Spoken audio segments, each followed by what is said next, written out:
service above self is what we're here for. So, without further ado, Representative Cliff Bentz.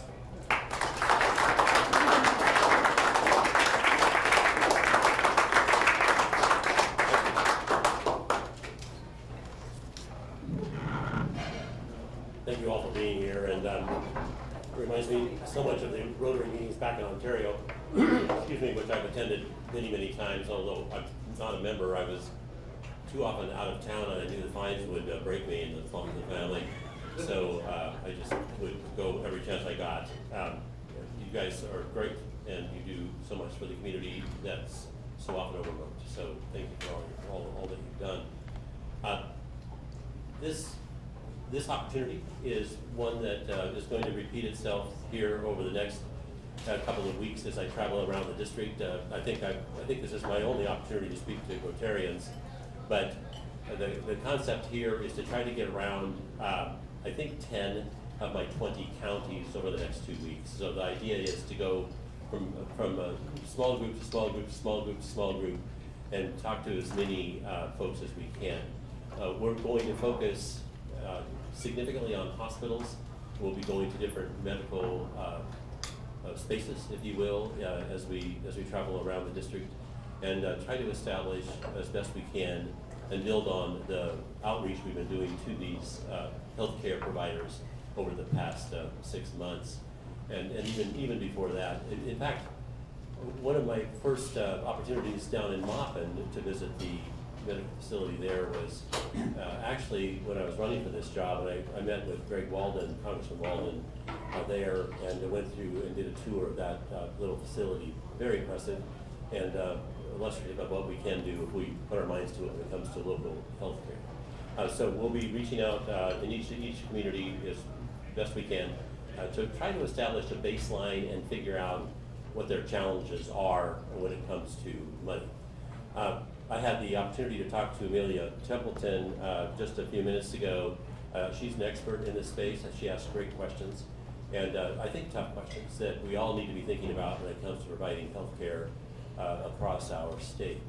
I just want to share a little before I go into the healthcare space about the so-called Big Beautiful Bill, and what's been probably shouldn't have been surprising, but has been, is the focus on the medical part of the bill, when in point of fact there are literally hundreds of other elements of the bill. And so to that end, what I've tried to do is make sure that when I'm given this kind of opportunity, I share with you some of the things that are in the bill that will help this community economically over the next 10, if not longer, years. Excuse me. The challenge, of course, is not to put you to sleep with the 100 provisions, for example, that are in the bill that affect your taxes. So what I do is I just try to focus on some of the bigger things that will make a big difference to your community when it comes to economics.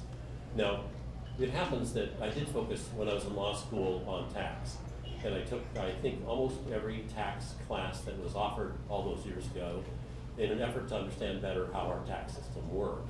When I practiced law, I did a great deal of work in the tax space, and even for a few confused months, thought about going and getting my LLM in tax back at NYU. Thank goodness I didn't. But I'll just say that this is an incredibly important part of our economy, and the Big Beautiful Bill does a great number of things to try to keep that economy from suffering what would have happened had we not extended the Trump tax cuts from 2017. Because it appears that had we not done so, we would have lost up to 7 million jobs, and we could have put ourselves into a recession. So there was every reason to try to extend those tax cuts, and we did, and it's now currently the law. And it's good. It would be a good idea for people to take a look at that bill and see what it actually means when it comes to you personally. And I can rattle off a number of the things that you hear a lot about, that there's going to be reduced taxes on Social Security. There's going to be reduced taxes on overtime. There's going to be reduced taxes on tips. There's going to be reduced taxes on your the interest that you would pay on a new car built in America, and so forth.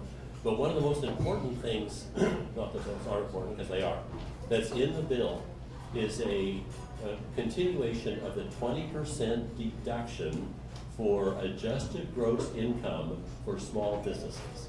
And that means, had we not extended this bill, then every small business in this town, that's what we call a pass-through organization, which is a partnership, an LLC, or a sub-S corporation, would have seen the income upon which they're taxed go up by 20%, 22%. And so it's terrifically important that people understand that that isn't going to happen. You're not going to see that increase in tax that would have occurred but for this bill passing. And that would have meant that all of your small businesses would have been paying more in tax, and that drives down their ability to add jobs and continue to be a successful business. This is huge to towns like the Dalles. And so I just want to say, you might want to take the time to go through the bill. Go online, pull up the great big beautiful bill, look at the tax pieces, and see just how many changes have been made. And I say 22%. My notes here say 20, and that's because we went back and forth. We tried to get an increase. We may have ended up back at the 20%. But again, that is a 20% deduction from your gross income, and thus you will not be paying taxes on that amount. The bill has other things in it on the border. It's a funny thing, isn't it? The border was everything last year, and suddenly the border is not an issue. And that's because last year, I used March as an example. I could have used April or May. We had as many as 250,000 people coming across the border. A month. That was just a year ago, and yet now you hear nothing about it. Why? Because the border is secure, for real. The numbers of people coming across are down in like less than 10,000. From 250, 80,000, it was crazy, the number of people that were coming in per month. It's anticipated about 5.5 million people came in during the Biden administration. And that's why you see the Trump folks now trying to figure out a way of how reversing this flow of 5.5 million people in. How in the world do you do it? Extremely difficult, but efforts are being made in that regard. In this bill, there is a significant amount of money dedicated to finishing the border wall and doing other things on the border. It's real money. There are other things that are in the bill that cost real money. One of them, important to this community, is the amount of money given to the military for drone research. And I know that you here in this town have a strong drone program. Thank goodness you do, because I think anyone that's been watching the Ukrainian situation understands that the future is all about drones.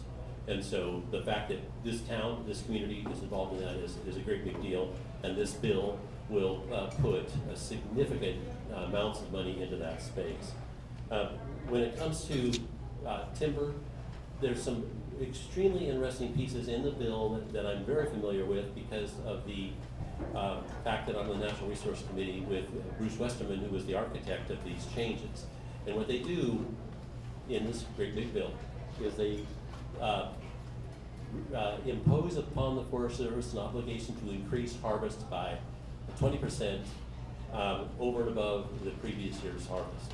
And the idea is to drive up the amount of wood being taken out of the forest. And of course, everybody here knows this because you're surrounded by forest.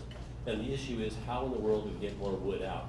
I would like to have had those numbers be larger, but we were lucky to get that through, and I'm happy for it. There's been much media attention given to the fact that the local taxes that normally are paid when you take lumber or timber out of the woods are paid to the county will not be paid. That's true as to a small fraction of the additional wood being taken out of the forest as a result of this bill. It does not apply to that which was the amount of timber that was being taken out before. It applies, as we understand it, only to the long-term contractual amount of the timber.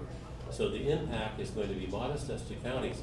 When I talked to Bruce Westerman about this, the one who was the architect, he said, look, we had a choice. We couldn't keep the tax portion that's paid when you take timber out to the county. We couldn't keep it and get this provision through the reconciliation process. So we had to say that if timber is taken out of the woods and you pay money back to the federal government, all of that money goes to the federal government. That was required by the reconciliation process. The bottom line is, at least we still get to take timber out of the woods over and above that which we used to take out. Forgive me for going through this so quickly. I just want you to understand that the amount of timber being removed from the forest under this bill will be more, and a portion of it will go to, the proceeds will go to the treasury, and none of it will come back to the county. But as to a much larger portion, the money will still go to the treasury, and the money will still come back to the county. So it's a good deal, because but for this, we would have been stuck with no additional harvest out of our forest, and that's bad news when it comes to trying to reduce fire risk and trying to increase jobs. I need to know from who's in charge, how much time I have, because I want to save a bunch of time for questions. So how much time do I have? Typically 20 to 25. From right now? From when you start. From when I started. I started 1 minute ago, so therefore okay, so well, I guess I want to talk about something that's gotten a great deal of attention. It deserves it, and that is the Medicaid portion of the bill. The Medicaid portion of the bill is designed to address those who are on Medicaid that the law does not allow to be on Medicaid. So right now, if you look at enrollment, you would find that about 1.5 million people across the United States are on Medicaid that are not legally supposed to be on. And that's because they're not citizens, or they're for some other reason when it comes to citizenship not eligible. Okay, the law says they're not supposed to be on, so they should be taken off. So the question is, why aren't the states doing it? And that's because the states don't have any incentive to do so. That's one. The second thing that's happening is people are on Medicaid that are making too much money to be on Medicaid. If you're going to be on Medicaid, then you're supposed to make not more than 138% of the federal poverty line limit. If you're making more than that, then you're not legally entitled to be on Medicaid. The law says this. And so what we're doing in the bill is we're saying, if you're going to be on Medicaid, if you're going to be on this essential, important program, because it is, then you have to meet the eligibility requirements set forth in the law. The third thing that will have the greatest impact is a work requirement. Before I talk too much about it, where's my team? Don't we have a poster on this, on the work? Find the poster, please, that has the work requirement on it, and put it up here. So the point is that a huge number of Americans support a work requirement. I want to say 72%, but it might be a higher number. That means that if you want to stay on Medicaid, and if you are able, not if you're one of what I will call the original group that are disabled or pregnant or otherwise unable to work, then you don't have to work. And all Indian tribes, for example, are excluded from this. Not that they can't work, but they were not included because they're independent nations. We have a laundry list of folks that are not included in the work requirement. The work requirement is 20 hours a week. 20 hours a week, 80 hours a month. And you can either work that time, you can volunteer that time, or you can go to school during that time. The point is, and most Americans agree, that somehow if you're going to get free stuff, you should be working. And why wouldn't you? The idea is that if we're going to pay for these programs, for goodness sakes, let's have people working so that they're busy paying income tax, or paying and helping carry the load is what it boils down to. And this modest amount of work requirement is an attempt to do this, and it's hugely supported across the nation. So I want to make these points, but there are going to be a number of people, a significant number of people that refuse to work. Those people will fall out of Medicaid coverage. And it's these three groups, those that are making too much money, those that are here illegally, and those that refuse to work, that you're hearing all of the volume about. Okay, well, the law says if you're here illegally, you're not eligible. The law says if you're making too much money, you're not eligible. And we have now said, as most Americans agree, that if you're not working, you're not eligible. 20 hours a week. So, okay, so now, will this work? Well, we hope so. But at the end of the day, people will choose not to work. A significant number. Now, in Oregon, those numbers are relatively modest, but you wouldn't know it listening to the press. You would think it's tens of thousands, hundreds of thousands. It's a small number. Some have said as low as 110,000 people in those three categories. Others have said as high as 200,000. We have an enormous number of people in Oregon on Medicaid. Sadly, this great big number, over 100,000 that may fall out of coverage, is a small fraction of that which those who are receiving this benefit. I want to emphasize, we want to keep this program, but we have to do a better job of operating it. We absolutely have to if we're going to keep it viable and working. I also want to talk about SNAP briefly, food stamps. Oregon has done a perfectly horrid job at operating our SNAP program. It has lost hundreds of millions of dollars in the SNAP program. Because it just has done a bad job of handing money out. It's handed too much money out to people who maybe have 2 cards or other folks that weren't supposed to be receiving the money. It's done such a bad job that in fact it's been fined by the federal government. It was fined $10 million after it lost something like $244 million.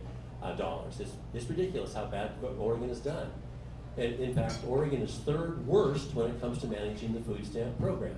What we did back in DC, and I went to these meetings with the chairman of G.T. Thompson, the chairman of A, and we went through how in the world can we make states take seriously their obligation to take your dollars that are busy paying for SNAP and take care of them.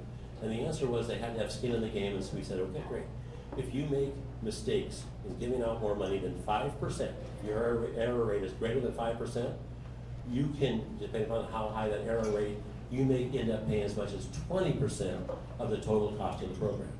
Now that is a great big number in Oregon, in the hundreds of millions.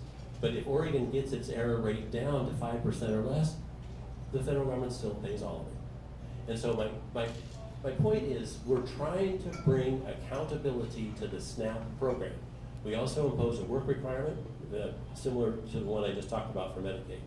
But these approaches are dramatically supported by the people of the United States. We know this because we did all the polling, and we can call it out. My thought has been, if we're going to give away free stuff, let's figure out how to do it as efficiently as we can to those who truly need it. And those who are along for a free ride and don't need it, then they shouldn't be on these programs, and they're making it more difficult for us to maintain these programs for those who truly do. And I want to emphasize, I support SNAP, I support Medicaid, but I don't support doing either one of these things sloppily or imprecisely or illegally. So I'm going to stop there, and I'm going to take your questions. So I'm going to do it any way you like. Raise your hand. I will ask one thing. Please don't give a long speech, because I would like to take as many questions as I can. And then tell me who you are, where you're from. You first. Okay.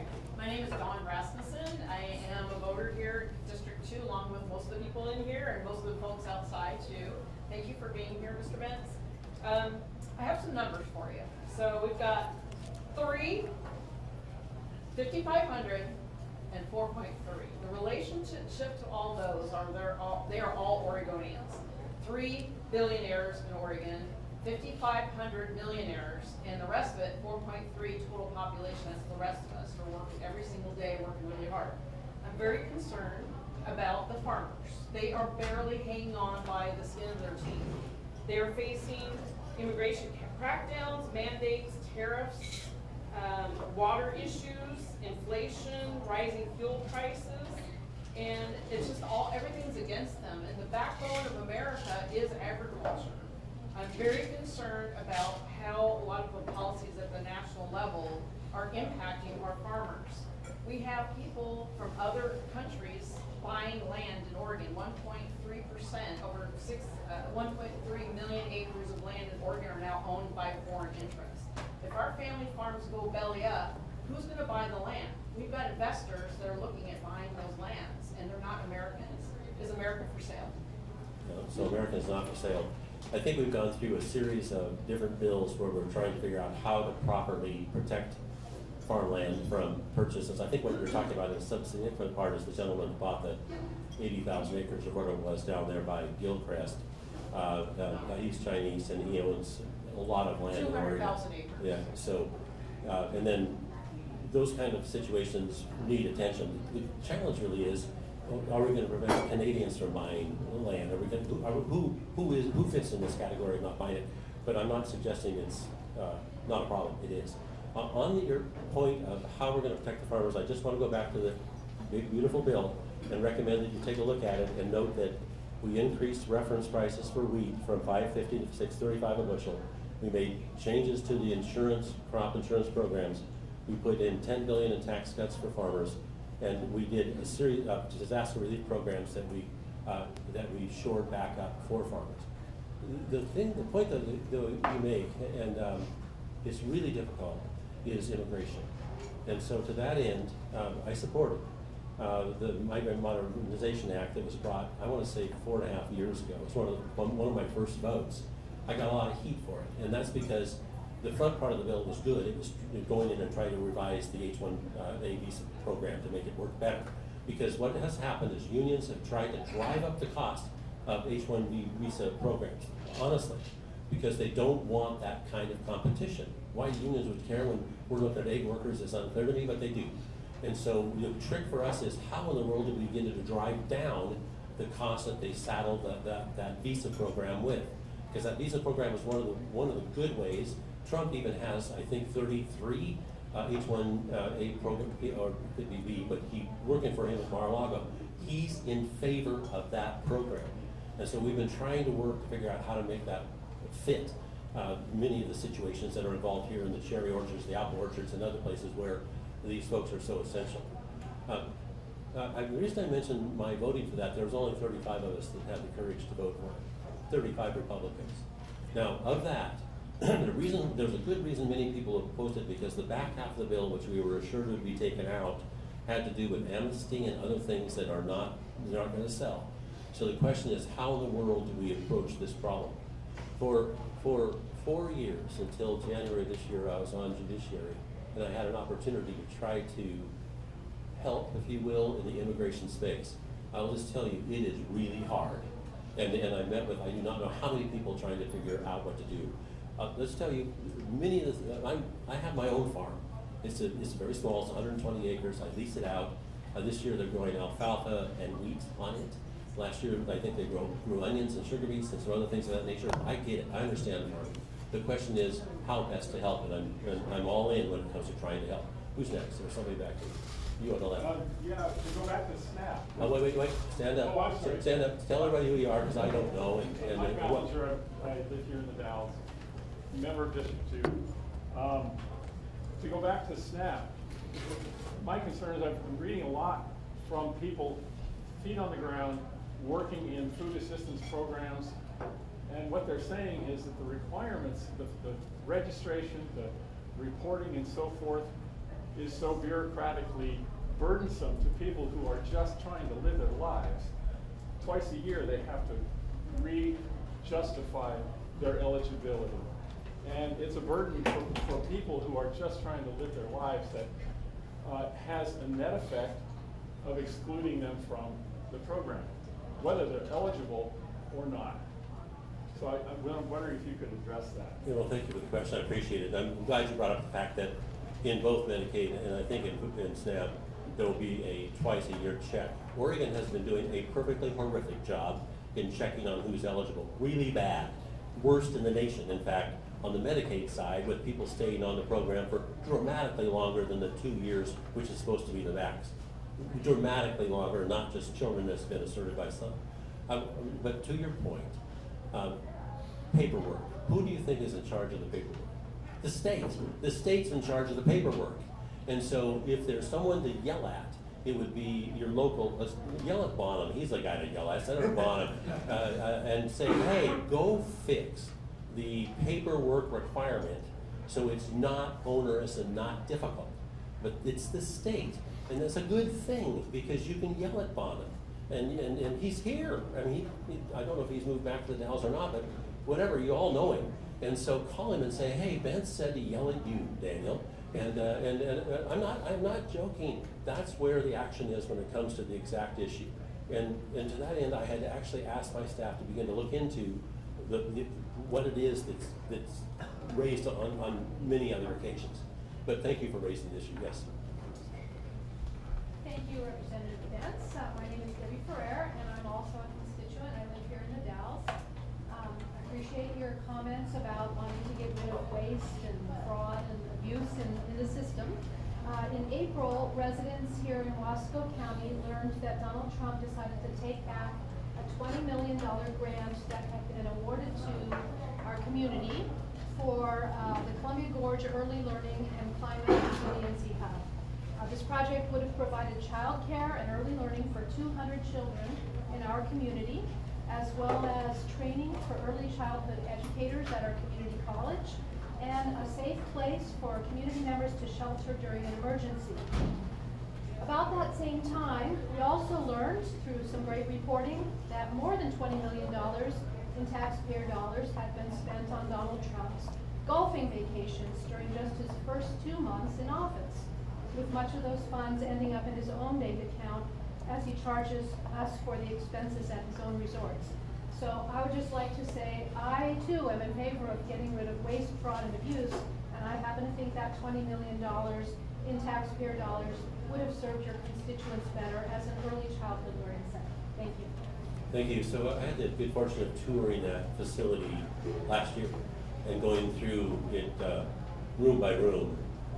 An interesting opportunity, I'll tell you that much. I'm surprised that 20 million is all it would take to fix the building, because it definitely. There were other grants that they have received to supplement it, but they actually had to return those because they lost the big one from the federal government. Right, and so I don't know exactly why it confused me with the president. I'm not Donald Trump. And so the point is, when I heard that had happened, I talked to my staff about it, and we were trying to figure out what the justification was.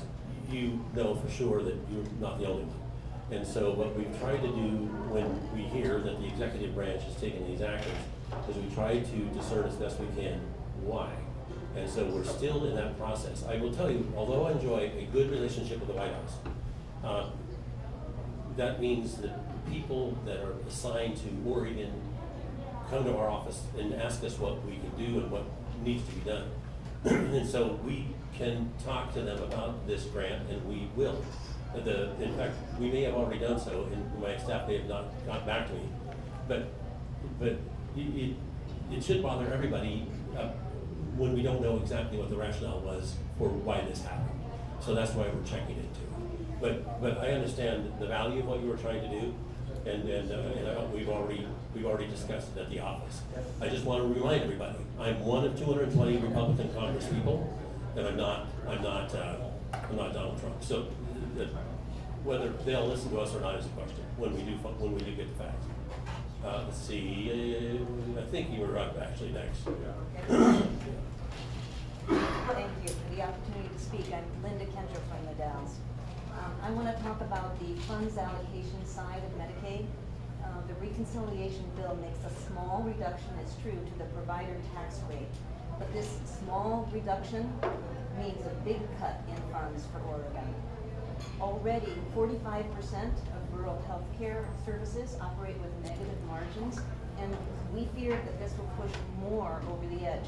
Already, Seaside, Baker, Madras, and Hermiston hospitals are looking at whether they have to close departments, like emergency and obstetrics.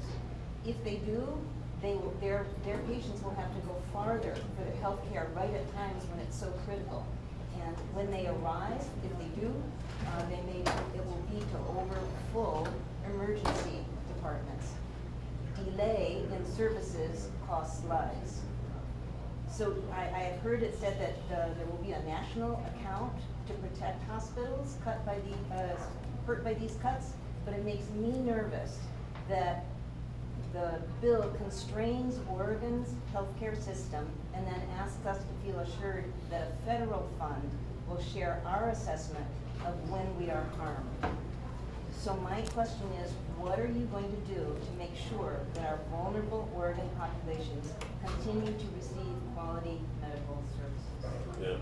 Yeah, an absolutely excellent question, and that's one of the reasons I've been having my staff call, starting months ago, each one of the hospitals in my district, which we have 11, and talk to them about what the current baseline situation is. so that we'll be able to measure what the effects of these, of the changes that we have made are going to be. The reduction in the provider tax, it's currently the maximum amount that you can tax your hospitals. The state taxes the hospital, takes the money back to Salem, and up to 6% of total gross revenues. And then it points at that money, and the federal government sends down its match, based upon that being some sort of an expense, kind of a weird expense, isn't it? It's a tax, but nonetheless, it's an expense created by the state for the sole purpose of drawing down the federal money. That's why they're doing it, because they're gonna take that money, the state is, the initial 6%, and send it back to the hospital. Now, they'll disguise it, it'll be disguised because it has to be under the rules. But this is a shell game designed to milk the federal government of more money. That's what it was. That's why in 2020, I think, the federal government already woke up to the fact that this shell game was being played, and they put a lid on it. They said, you can't do it more than 6%. Where was the screaming and yelling about the cut at that point, by the way? Because people would love to have gone to 10%. Because remember, they take the 10% from the hospital, they point at it, the federal government sends down its match, and then they send the money back to the hospital. What just happened? Well, it's a shell game to milk the federal government of money. Now, I've talked to a bunch of different people, Democrats, Republicans, in Oregon about provider tax. Almost all agree it needs to be done away with. But they all agreed it had to be done over time so people could get used to it and figure out how in the world to deal with it. And so that's what we're doing. Now, by the way, that's not what I did in the House. What I did in the House on the committee I'm on, I voted to freeze it. Freeze Oregon at 6%, because Oregon is right at the top, as you might guess. The Senate said no. We're going to knock it down from 6 to 3.5. We're going to put a 3.5%, and we're going to do it over 7 years. And it doesn't start until 2 years from now. So, maybe it's 5 years. Anyway, the point is, how do we go to hospitals who have become used to this cash flow created, no matter how it was created, and make sure they're held harmless? When I realized what the Senate had done, I reached out to Dr. Oz, and I said, hey, this is not going to work for my folks in my 11, it isn't going to work, doctor. I had 3 conversations with him, and we went through the $50 billion you're talking about that's supposed to somehow fix this problem. I don't think that's enough to fix the problem. And so we are working on this, and I already have a promise from the doctor who's head of CMS that he also will help me work on it, because I said, this is an existential issue to my hospitals. But I also can't be fooling him when I go back in and say, hey, this is what it really cost. When in point of fact, many were already losing money. That's by the baseline. Next question. Let's see, you're next. Hi, I'm Steve Murray, and I'm from the Dalles. I'm also a veteran, and I'm concerned what the big beautiful bill is doing to veterans benefits, veterans facilities, the hospitals, and so on. I'm fortunate that in my time in the military, nobody ever shot at me out of anger. Nobody ever shot at me at all. I didn't face combat, but my brother-in-law did. He got shot down in a helicopter 3 times in Vietnam. He now has to travel hours to get to a VA hospital to deal with a multitude of injuries he received. And the fact that he was a POW, he has some stress problems. Also, with active duty military, the military is not a high-paying job. And an enlisted man with a family, many of their families are on SNAP benefits, which are being cut away. A mom with 3 kids, whose husband may be halfway around the world, can't work 20 hours a week. But she's gonna get her SNAP benefits cut because she's physically capable of working. So, there's a lot of things in the big beautiful bill. They're small individual things, but they're hurting people, and it needs to be taken care of. But thanks for your service, and thanks for, is your brother or brother-in-law? Brother-in-law. Well, if you get a chance, thank him for his bravery and service. But I think there are a number of things in what you just said that are incorrect, but we're more than happy to address each one of the issues that you just raised. And so The person that's going to be doing it is Windus James, and she is our veteran advocate out of Medford. We'll give it. So okay. So we'll go through each one of the points that you've raised, and Windus will provide you with the proper response. But it's not our goal to impose additional burdens on people, but it is our goal to try to make sure these programs work appropriately, and it's also our goal to make sure that we don't have people using them who are not contributing to the very costly programs by at least having a job. That's what we're trying to do. There's a list of exceptions to who has to work that is lengthy. And so I think that maybe 3 or 4 of those exceptions might apply to the circumstances you just described, but rather than try to go back and forth, we'll work with Windus. We'll have you work with Windus to answer that question. Let's go to this side of the room. Yeah. Keith Mobley from Cooper, and rescission legislation took away funding that had been authorized for public broadcast. That will have, I think, a large impact on property that we enjoy in our Eastern Oregon, but all of Oregon. I think you voted for the rescission or the removal of funding for public broadcast and OBBB. Yeah. So public broadcasting would have a lot easier times with getting federal support if it wasn't so biased. But it is absolutely totally biased. And let me share with you why I make that statement and how that I have to back it up. So I went to my staff when I heard that this was going to be coming down the road. I think it was Marjorie Taylor Greene's concept. Because I have been a supporter of public radio for years and for public TV for years. Usually it's been the money I've sent to Boise, Idaho, because that's the public radio and TV stations that we get. When we live in Ontario, that's the case. I had my staff go through and check each one of the programs that OBBB has done over the past, I think, 5 years, and put them in columns to see which ones were on the liberal side and which were on the conservative. It was ridiculous. Ridiculous how many were on the liberal side and how few on the conservative. So anybody here that suggests otherwise, they're just wrong. But let me keep on going. I don't particularly, that wasn't my reason for suggesting that we not fund OBBB. My reason was quite simple. My reason is that there's a heck of a lot more important things we've got to be spending the money on, and we're going $2 trillion a year in the hole. So the proper argument is not your bias or its bias. The proper argument is we're going broke.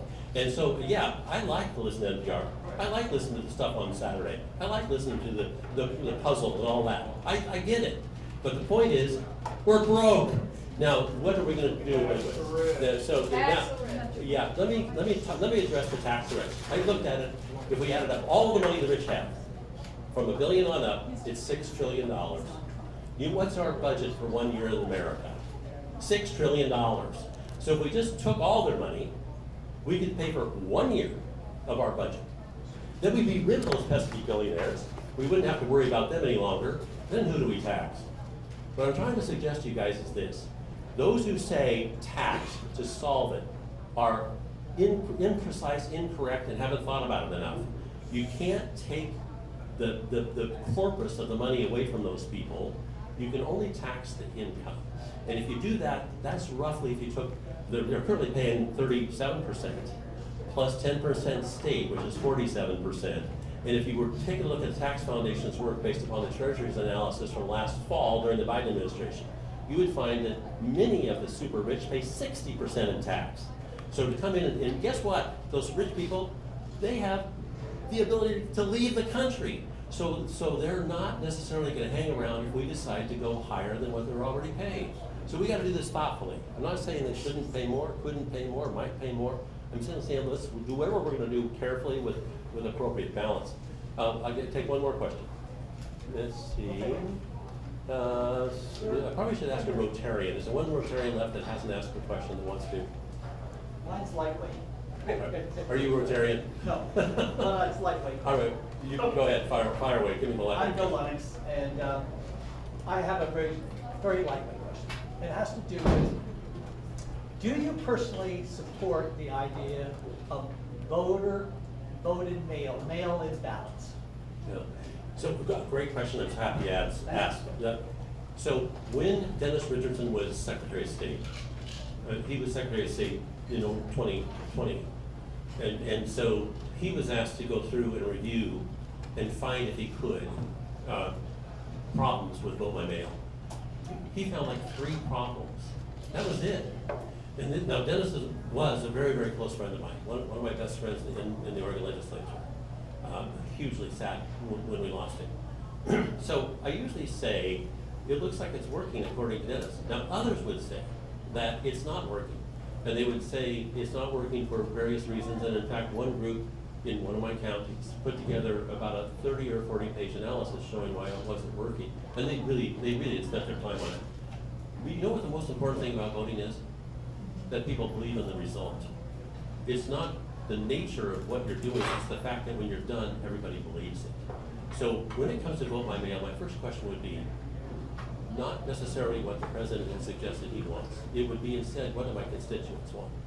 If my constituents say they no longer trust vote by mail, we better do something different, because we can't have a system where people don't trust us. And so what I'll be doing is, in this group, I'm gonna say, right, would everybody that wants to keep voting by mail raise their hand, please? Okay, and then everybody that wants to shift to having the old days where we all went down and voted, raise their hand, your hand. Okay, well, this group, I think I see which way you're leaning. It's, it reminds me of some other situations, but I would just say, I'll be asking those questions. Because if people don't believe, that's a problem. If people still believe, well then, kind of hard to see why we would change.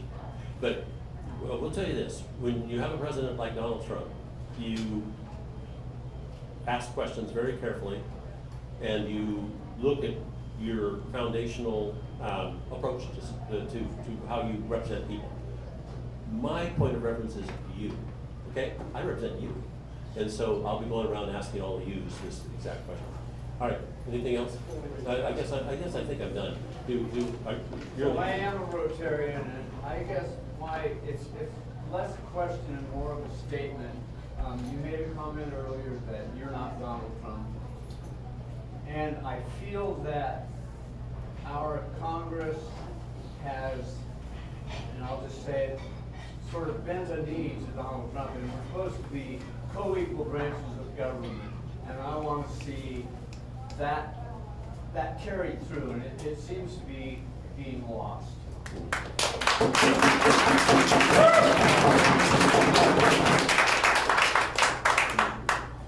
Yeah, so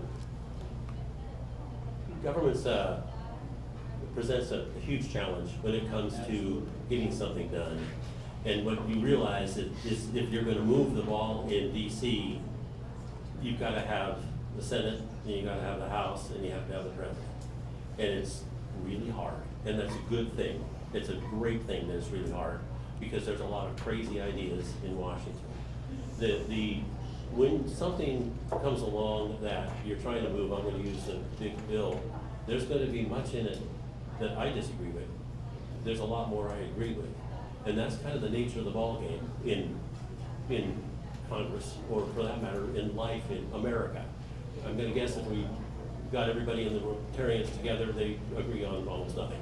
But the point is, you have to work your way through this in a way that takes into account how hard it is to get something done.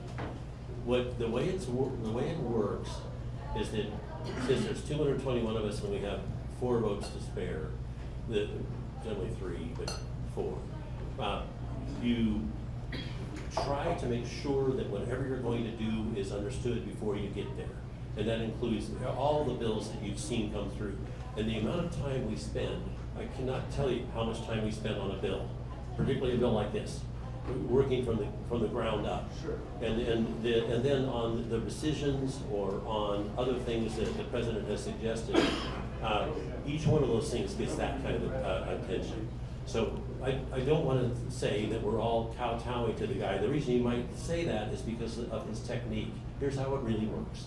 When you look around, I'm going to use this bill as the example, and you suddenly see that the 12 people have not reached an agreement. That was about right. I think 12 of the Freedom Caucus. So they're called over to the White House as a group, and they have a discussion, and then they're called back, and then they're called back, and then they're called back. And so what ends up happening is you'll see the president making arrangements with them to get their vote. That's what's going on. And the example I would use is what happened to solar tax provisions that had been passed earlier, 2.5, 3 years ago, and then they were included as being modified. And a deal was made by the president with Lisa Murkowski to preserve some of those solar projects that are very, very important up and down this part of the world.